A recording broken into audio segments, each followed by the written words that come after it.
শীতের সময় বেশিরভাগ দিনই সন্ধ্যাবেলাটা আমাদের বাড়িতে এভাবেই মুড়িটা মাখানো হয়ে থাকে।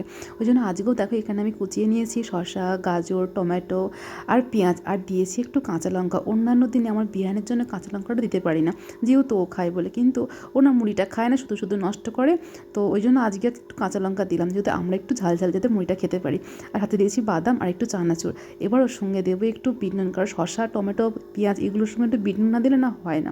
ওই জন্য দেবো একটু বিট নুন, আর দেবো কাঁচা সর্ষের তেল একটু বেশি করে, না হলে না ঠিক জমে না মুড়িটার সাথে। এবার এইগুলোকে আমি সব জিনিসগুলোকে ভালো মতন একে অপরের সাথে ভালো করে মিশিয়ে নেব আর মাখিয়ে কিছুক্ষণ রেখে দেবো। যেহেতু বাপি এখনও দোকান থেকে আসেনি, বাপি এলে তারপরে মুড়িটা মাখাবো, কারণ মুড়িটা আগে মাখিয়ে দেবো, মাখিয়ে রেখে দিলে তো সেটিয়ে যাবে, নরম হয়ে যাবে, তাই মুড়িটা এখন মাখাবো না, বাপি এলে মাখাবো। তো ওইদিকে দেখো বাপি আমার এসে গেছে, এবার মুড়িটা মাখিয়ে নেব। আর মুড়িটা মাখানো হয়ে গেলে কিন্তু আমার বিহানের একটা কাজ থাকবে, দাদাইকে মুড়িটা দিয়ে আসা। দাদাকে দাও, ওই গেটের কাছ থেকে দাও না, গেটের কাছ থেকে দাও। চলো, ধরাটা ভুল হয়েছে। যাও, আস্তে আস্তে যাবে। দাদাইকে দাও।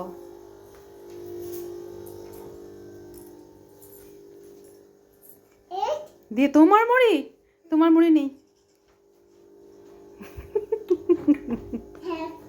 না, নেই মুড়ি নি। চলো, ঠাম্মায় বসেছে, চলো চলো নি, চলো এনে এনে নাও, এ নাও, এটা আমরা খাবো। লঙ্কা দাওনি তো?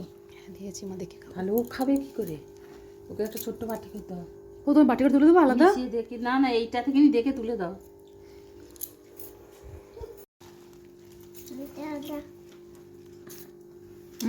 খাও।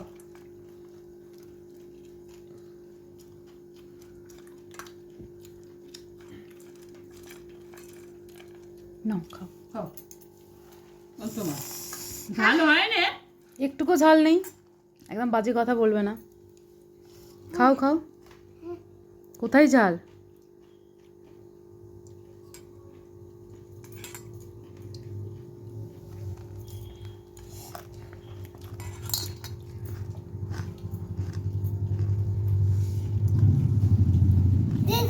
টমেটো